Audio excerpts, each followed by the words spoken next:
With Eversense, the long-term sensor helps me spend less time dealing with my CGM. I only need 2 sensor changes a year. If you're on multiple doses of insulin, you might greatly benefit from the Eversense E3 CGM system, the only continuous glucose monitoring system that lasts for up to 6 months with one sensor. Still doing frequent sensor changes? Break free today with Eversense. For important safety information and to learn more about Eversense, please visit eversensediabetes.com/safety. Hey y'all, so I am officially on maternity leave. So if you are hearing this podcast episode, that means your girl is on official baby watch. So almost happy new year to you, sis. Happy new year if I'm posting this in the top of the year. I have a ton of episodes literally scheduled for you all the way until March. So I wanted to start off this maternity leave a little bit with a couple of throwbacks episodes of like my top listened to episodes since maybe the last 2 years. And so this episode is going to be an episode called How to Practically Give Yourself Grace. And in this episode, this was around the time of 2021 when I was doing time management coaching. As of today, in December 2022, I am no longer doing time management coaching, but the principles still apply. And so you'll hear me talk a little bit about my program, Show Up Sis, which I no longer do. So if you hear that information, definitely know I no longer do time management coaching. However, I am offering my listeners access to the course if you're interested in purchasing. So that will be linked in the show notes. Everything that I taught in time management coaching, I have created now into a course that you can have lifetime access to. Now, it is a paid product. So if you're interested, but maybe not at the place to currently invest, I understand, but it is chef's kiss. So if you're interested in the Show Up Sis course, definitely take full advantage of that. All of the information that I talk about in the episode, I go in heavy detail, if not more, in the course. So definitely check that out if you're interested. Again, I will link all of that in the show notes. And upon purchase, you will get access to the course, which is an 8-module course with tons of resources on how to actually become more productive, manage your time better, rest more, and especially address some of those limiting beliefs around things that you might be experiencing, whether it be in your business, your personal life, accomplishing goals. And I know for going into the new year, that is something that's very important to a lot of us. So I definitely want you to take advantage of that if you're interested. But this episode is going to be all about how to give yourself grace practically. And I think you're really, really going to enjoy it. So be on the lookout for that information. If you're interested, it's in the show notes. But if not, that is fine. Enjoy the episode. And I will see you all live, probably doing another live episode again in March. But for now, enjoy these throwbacks and interviews that I did, all for my time during my maternity leave. And I will talk to y'all soon.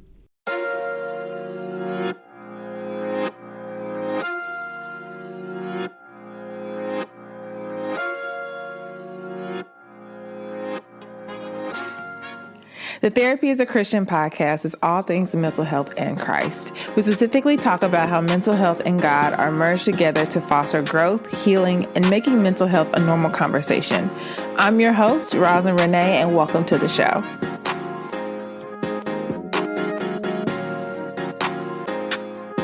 Hello and welcome. You are listening to the Therapy as a Christian podcast. I'm your host, Rosin Renee, and welcome to another episode of the show. Hey sis, how are you? I hope that you are doing well. I am super excited to be back in front of the microphone with you this week as we're going to be talking about a topic that I really love to talk about. So for those of you that don't know, I actually have an 8-week program called Show Up Sis, where I teach ambitious women of faith like yourself how you can overcome self-sabotage and procrastination so that you can become more disciplined, productive, and fulfilled. And I teach you how to do that in a number of ways through my 8-week program, but I really touch on mindset. And last year during the pandemic, I did time management coaching on the side with a bunch of friends, as well as random people too, the clients that found me when I would promote this here and there secretly, because I wasn't ready to really put it on social media, because I was really trying to understand what this lane meant. And so from doing about 1.5 years of time management coaching, a little bit all throughout my pregnancy, and then a little bit after I had Elijah, I realized consistently throughout the time that I was serving a lot of my clients that a lot of them struggled with some form of self-sabotage. And that self-sabotage was causing them to procrastinate. And so for those of you that don't know what self-sabotage is, it can come up in a number of ways. And so really self-sabotage is like the behavior and the thought patterns that hold us back and prevent us from doing what we want, doing what we know and what we want to do. And so I wanted to offer a level of compassion in this episode, because I think, especially what I have learned and going through my own personal entrepreneurship journey, is that we are inundated with and really just like bombarded with a bunch of information that it can create a lot of fear. It can create our normal way of wanting to actually go after things become slighted because we have so many different things going on. And then also too, we're still in the middle of a pandemic, which I don't think we all realize how burnt out we might be or might feel because of that. And so I have really taken the time to just kind of reevaluate for myself in my own systems and my own ways of doing things, because I think in teaching in this program, I am not the coach that's going to teach you to work yourself into the ground. I am not the person that's going to teach you to not be efficient with your time, not give yourself grace. But what I am big about is teaching you practically, what does giving yourself grace look like?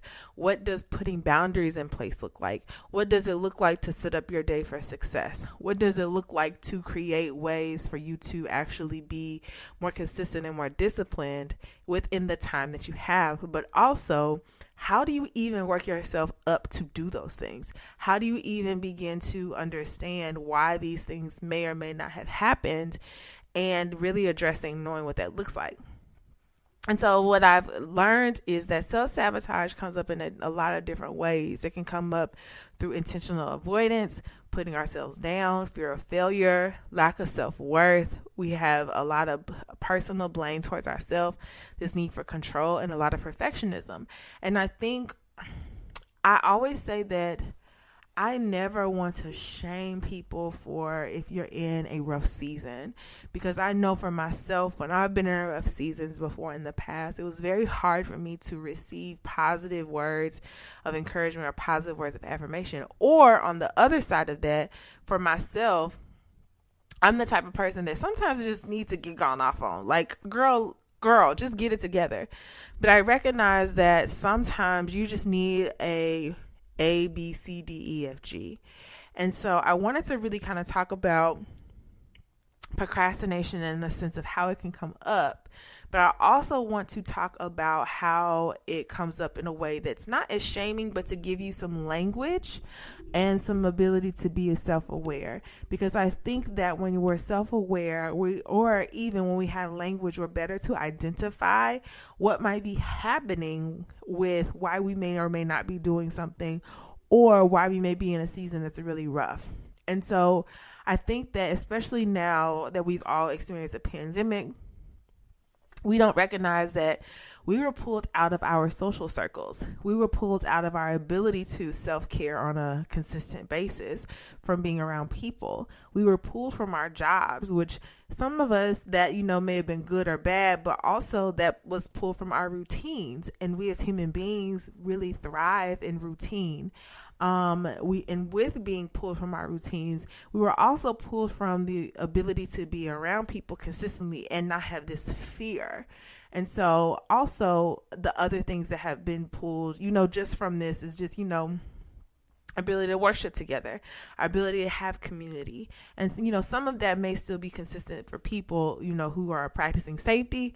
But I think for a lot of us, that may be lacking. I know for myself, one of the things I miss so much about working a 9 to 5 is my coworkers.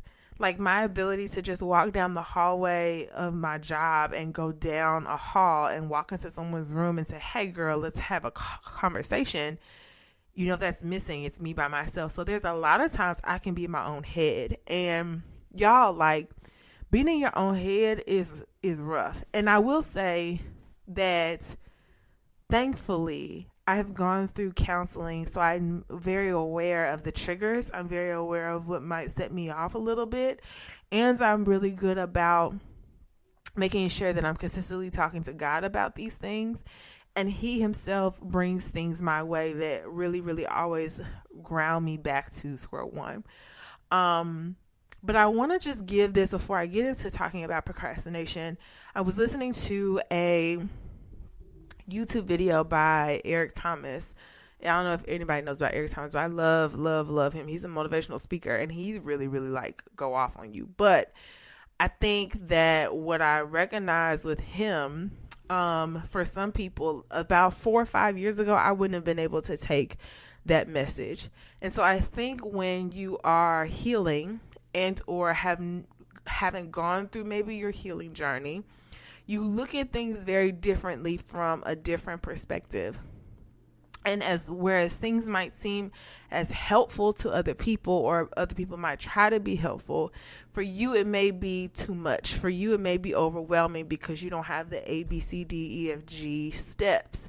And so I don't want you to feel like you're crazy for, why am I not doing X, Y, and Z? Why am I not accomplishing X, Y, and Z?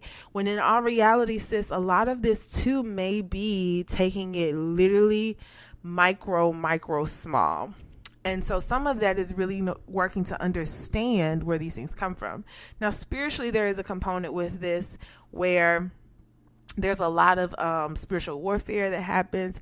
But I'm going to talk about this in a very practical way to help you understand what are some things that you can do to kind of begin to address procrastination, if that's something you feel like you struggle with, but also giving yourself the time. I'm also the type of coach where I'm not going to say to you, just because you learn these things in 2 months in my program, that you're going to have it right off the bat. For some people, for some people, it may take them 6 months. For some people, it may take them a year. For some people, it may take them 4 weeks. And really with that is understanding your level of temperament, but also understanding where you are in your own healing process, and also where you are mental health wise, because that is super important. I think we neglect that as a means of understanding that it's not important. And yes, there's hard times, but I do want y'all to remember that you can't give up in the process just because it's hard. I was talking to my business coach yesterday, because we did a podcast, and y'all hear that soon. But she said, in her healing process and therapy, she says, there's so many times I just go to therapy and I want to give up.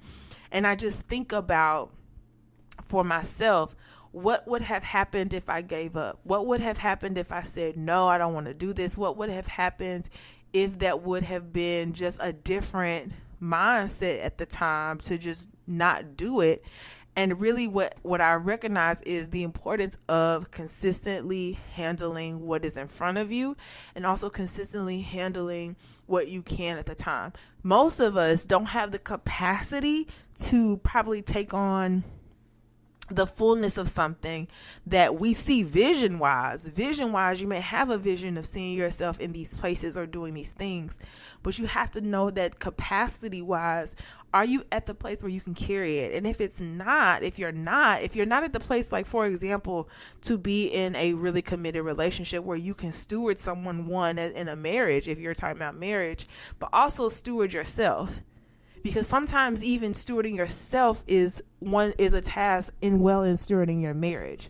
And so I think that we have to give ourselves the ability, and I'm not saying that doesn't mean you make steps towards a relationship if you're in one, and I'm not saying that you can't heal while you're with someone, and I'm definitely not saying get out of a relationship if this is somebody that God has for you and you know that you're healing. Because here's the thing, I was with Nico for 4.5 years before we got married. I didn't start therapy until 3 months before our wedding. I had been in therapy previously 3 other times, but I wasn't at the place mature wise to heal in the way that was going to be a benefit. And so I started my healing process while about to marry him. So don't take my words or allow that to be a thing where you can't do these things at the same time. But what I'm saying is I had to learn my capacity.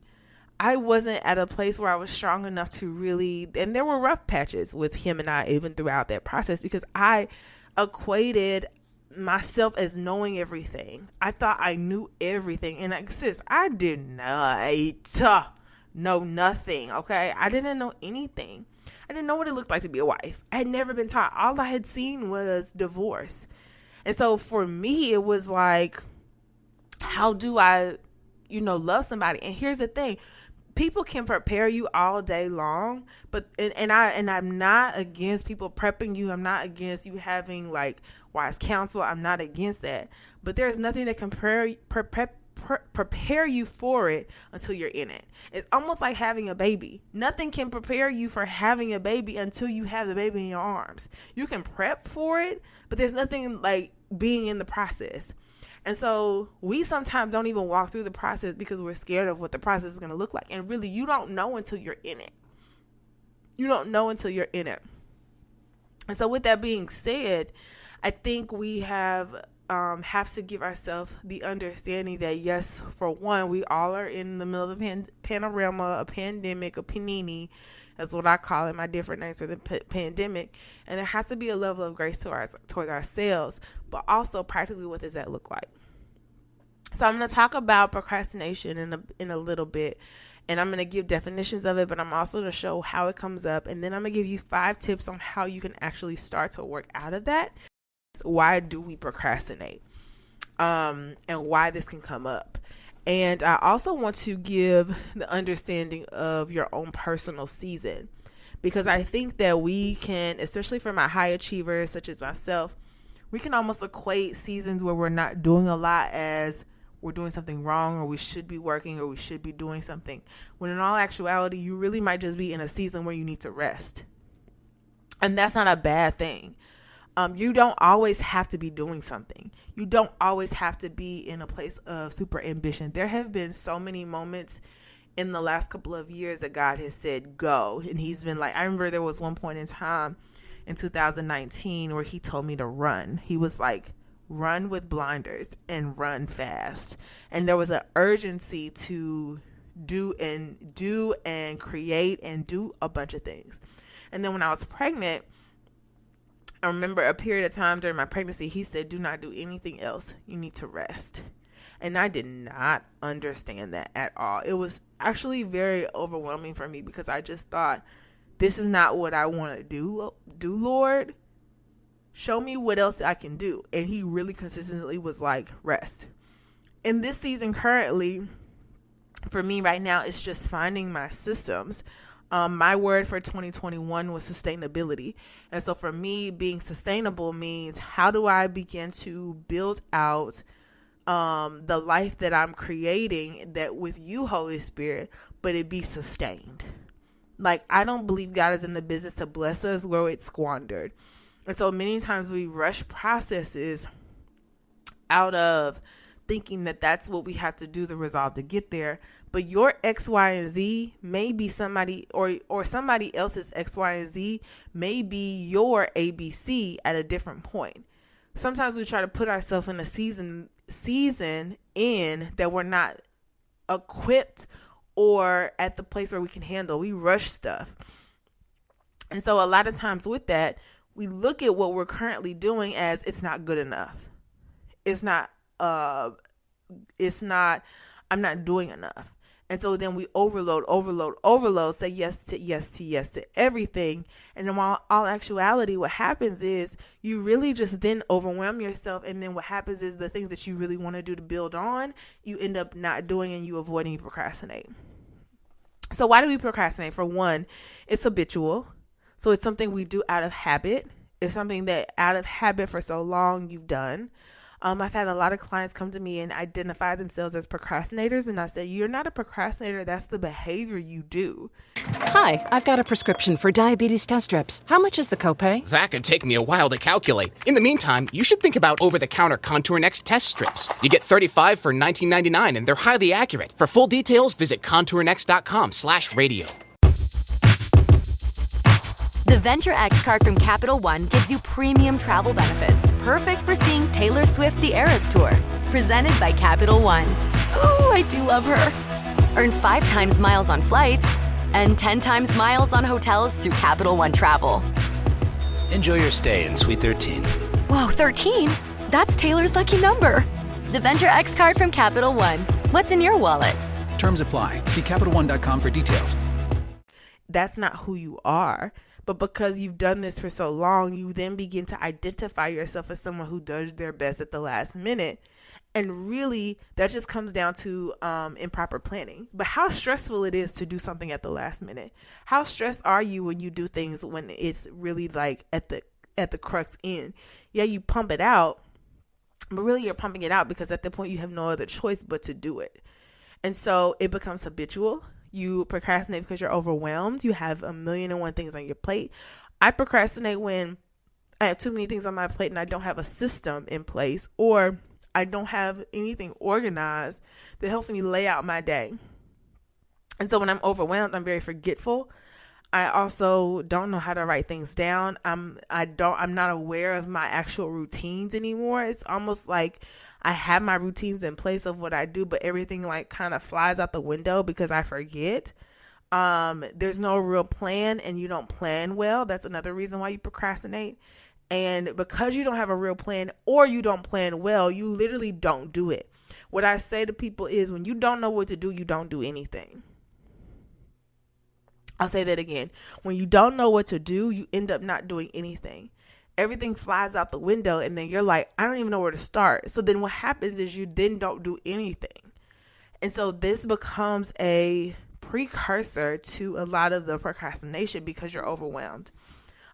Procrastination also may come with your thought process or your mindset.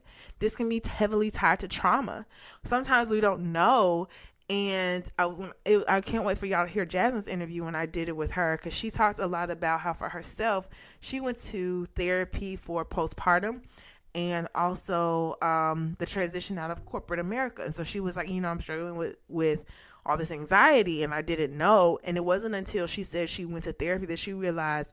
She started then talking about her parents, started talking about how they said things to her or they did things to her. And mindset wise, it created this conditioning for herself where she then said, I didn't have my own identity. I was told what to do. I had to basically become like a parent at this age and there was no time to be a child. And so this created this overachievement and just almost like a normalcy of this is what I have to do. And so a lot of times our thought processes in the way we grew up, in the way that we've been told, even in religion, even in our relationship with God, we've been told a certain way to do things instead of having the understanding of really building your relationship with God for yourself. But because we are naturally people who want to learn and are curious and really want to know and be providing an example, we almost negate this and go to our own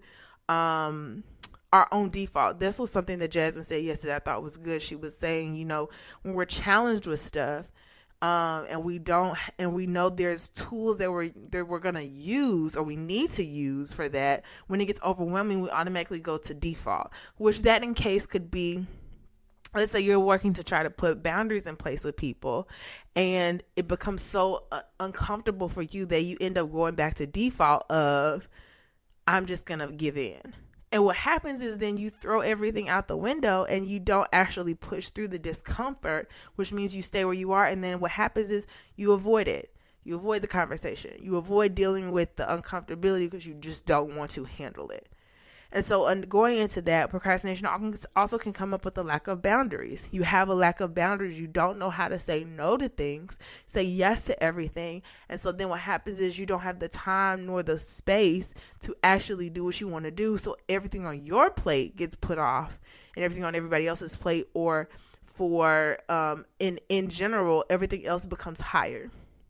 And there are seasons where some things are more priority than what you need to do. So like for me, like my business wasn't super priority when I had Elijah at first. And I equated the fact that I wasn't working on my business or working on certain things as laziness. But God had to remind me, like, you just went through a huge transition.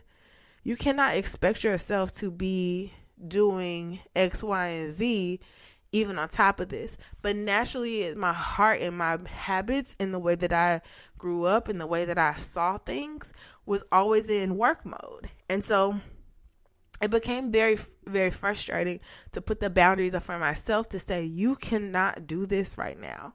You have to focus on this space where you are. And it wasn't until about 6 months into Elijah going into daycare that actually was able to be in work mode. I think I started working back again maybe when he was about 4 or 5 months old, but that was a struggle to even get to, because it was just like this need of wanting to dive in versus gradually working to it. Okay. And then last but certainly not least, this also, procrastination connects to self-sabotage. Now, there are more things that relate to procrastination. There's other things related to this, like depression. There's other things related to this as anxiety. And it's not necessarily blaming the fact that you're depressed as to why you're procrastinating, but depression has is basically this long-standing type of sadness where you don't have the energy, you don't have the positivity, you don't have the ability to get yourself up to do basic things like take a shower, like call a friend, like go walking, like eat food. And when your basic needs aren't able to be met, it's very hard for you to have this positive go for the hilt mind frame, because you're so like encrusted with, I'm not even brushing my teeth. I'm not even making sure I take a shower. I haven't went and got my hair done in a while. I haven't went and got my nails done in a while. I haven't take care of my basic needs. And so what happens is those things get pushed on the back burner, and then we feel bad for the reason why we're not doing this, not realizing that we're probably struggling with some other type of mental health concern that has to be addressed first. I remember reading in 1 Kings, I think it is, when I was reading about Elijah, and when Elijah ran away from Jezebel, he literally told God, he sat under a tree and said, I want to die. He literally said, I want to die. And what was so interesting to me, and I'm going to find the verses, what was so powerful to me with this was immediately what happened was an angel from the Lord came and literally told Elijah to eat and rest. He literally said, eat and rest. Why would that happen? Because here's the thing, when you're so overwhelmed and you're at the point where you're like, I would rather die, you literally at that point then need to rest. It's 1 Kings 19. You need to rest. And even the scripture, I'm going to look it up real quick. Even in the scripture, the Bible said that the angel of the Lord told him to eat more and to rest. I'm going to find it real quick. And so what I use this as an example is to say, like, this is why mental health matters to the Father so much, because he's not concerned about the fact that you may not be pushing out content. You may not be having a platform, because really all those things are not important, to be honest with you.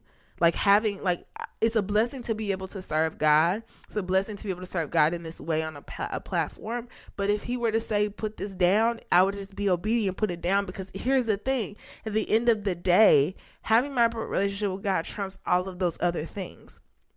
But sometimes the getting to a level of maturity to say that takes time, and it takes the understanding of your personal relationship with God, but also your personal well-being. And so this is what it said. It said in 1 Kings 19, it says he lay down and slept under this is verse 5. And he basically, verse 4, he basically told the Lord, he said, "It is enough now, O Lord, take my life. I am no better than my fathers." He basically asked God to kill him out of the agony of what he was feeling. And so he said he lay down and slept under the juniper tree, which basically means he rested. And behold, an angel touched him and said, "Get up and eat."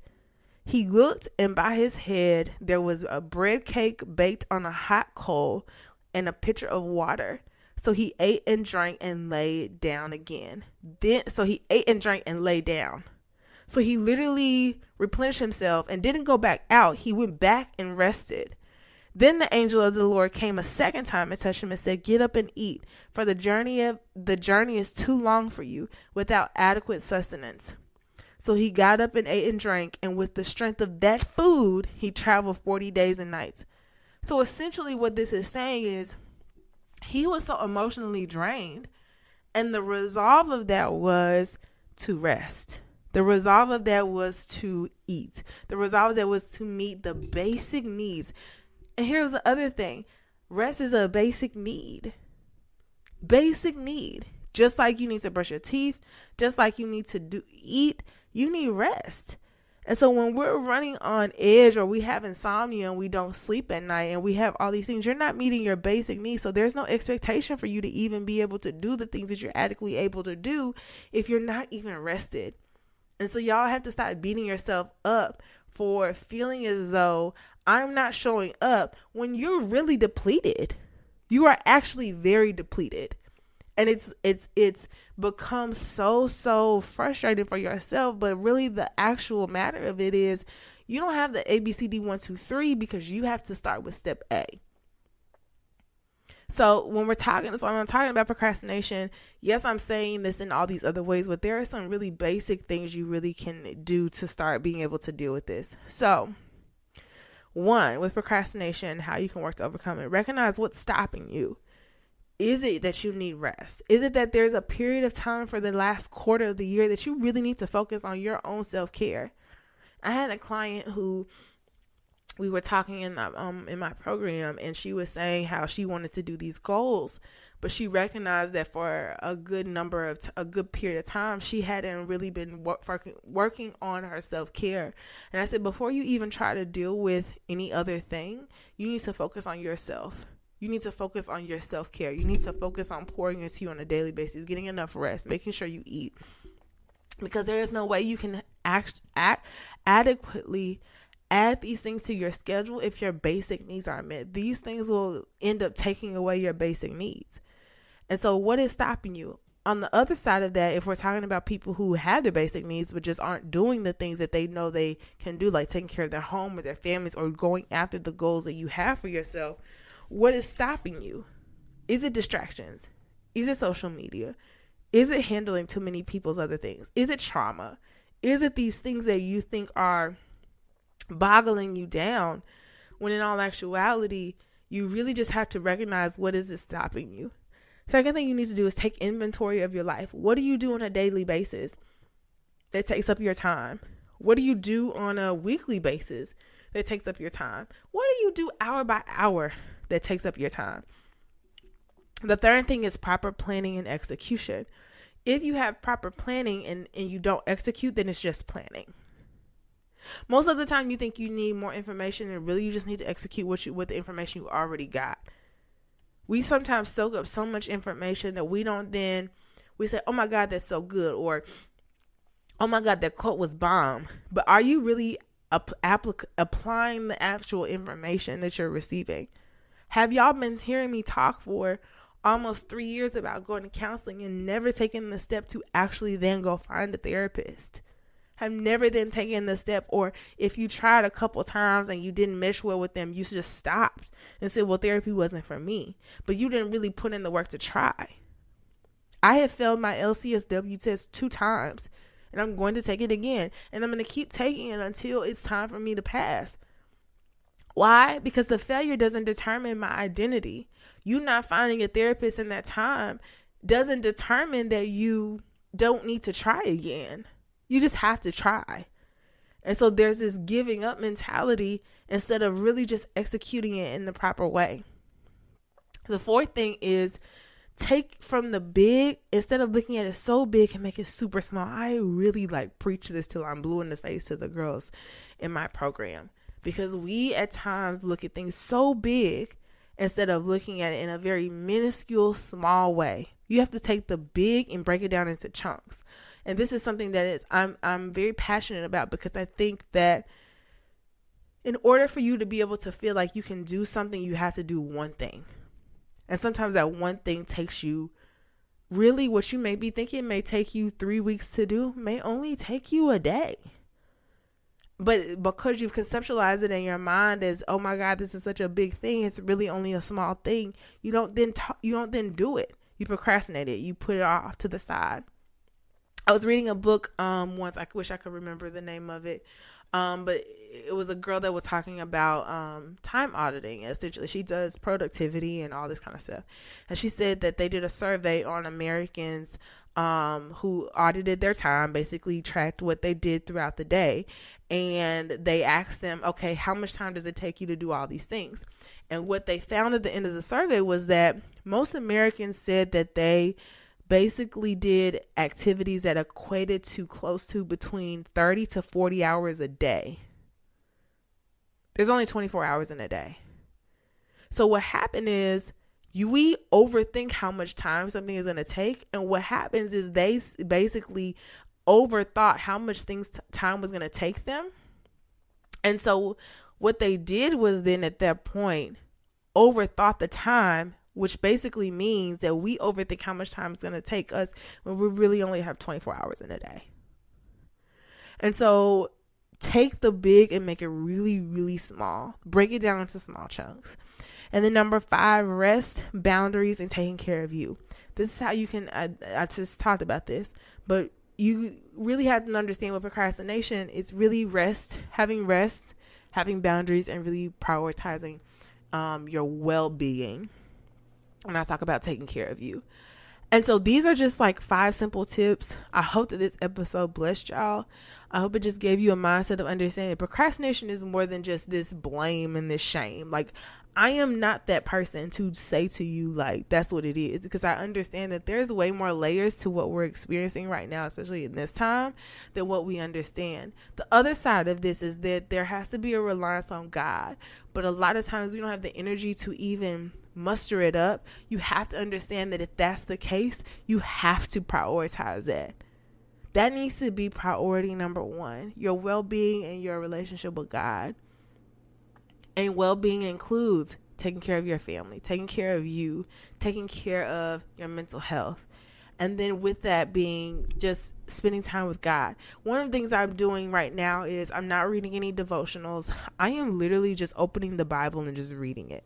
So I'm starting in a book, and I just take 15 minutes a day, 15 to 30 minutes a day, and I'm just really just reading a book in the Bible. Why am I doing this? Because I think sometimes I'm approaching the Bible, I'm noticing my relationship with God, if I approach the Bible with a motive instead of really, really grasping what is the Bible just saying. I got to a point for myself where I was just like, God, I don't want to approach you always with a motive. I really just want to understand you. I just really want to know what you were about. I really just want to know what these stories meant and let Holy Spirit bring revelation. And I think for me, this practice has been extremely rewarding, because what I have gotten was just the eye-opening view of the people in the Bible was turned up. The drama was real. I had never read about Elijah, never read about King Ahab before. Never. I told y'all before, I really kind of stuck to the New Testament, never really dabbled in the Old Testament, but reading the Old Testament now has given me a new view of God that is really who he is, his character. And that is blessing my life. And so even when I might be anxious and want to, go find scriptures on anxiety, I'm like, I want to really just delve into what the Bible is saying. So I have a translation that I love. I have a study Bible that I love. I will link it below in the show notes for you. But we just have to understand that becomes priority. Your well-being is a priority, sis. So prioritize that. Again, if you are interested in Show Up Sis, I believe that it will be such a benefit to you, girl. Like, I would love to have you in the program. Go ahead and apply in the show notes. There'll be a link to the form to fill out if you're interested in joining. If the form is no longer there, then you can sign up for the wait list. So I will change it once I officially close the program for this cohort. But I would love to have you. Doors close very soon. And so get in where you can fit in, sis. I would love to serve you in this program. So I love y'all. Follow me on Instagram. Share this episode with someone you love that you know would love to hear this. And I'll talk to y'all next week. As a parent, no 2 days are ever the same. And let's face it, sometimes a little extra help goes a really long way. That's what's so great about Care.com. They make it easier than ever to find local, experienced, and background-checked childcare to help manage your family's ever-changing needs and schedule. From nannies and babysitters to daycare centers and tutors, find help for long or short-term support. Whether you need an after-school sitter or help with the homework, there's a large selection to choose from. And all caregivers who use Care.com are required to complete a background check before they're able to interact with families on the platform. It's so easy. Just go to Care.com and post a job for caregivers to apply. You can search for qualified candidates, read reviews and ratings, check their availability, and send messages directly. You can even find other kinds of care, including housekeepers, dog walkers, and caregivers for seniors. Find care for all you love. Sign up now and see why over 3 million families use Care.com. Visit Care.com today. You're finally at that hot new spot, the one your friends keep raving about, sitting across from your date. It's going... Another round? Really well. And that dish you've been dying to try? Oh, it's headed your way. You can smell it, hear it sizzling fresh off that skillet as it comes closer, and served. Go ahead, enjoy. After your phone sneaks a bite first. When you're with Amex, it's not if it's going to happen, but when. American Express. Don't live life without it. The Venture X card from Capital One gives you premium travel benefits, perfect for seeing Taylor Swift the Eras Tour. Presented by Capital One. Ooh, I do love her. Earn 5 times miles on flights and 10 times miles on hotels through Capital One Travel. Enjoy your stay in Suite 13. Whoa, 13? That's Taylor's lucky number. The Venture X card from Capital One. What's in your wallet? Terms apply. See CapitalOne.com for details.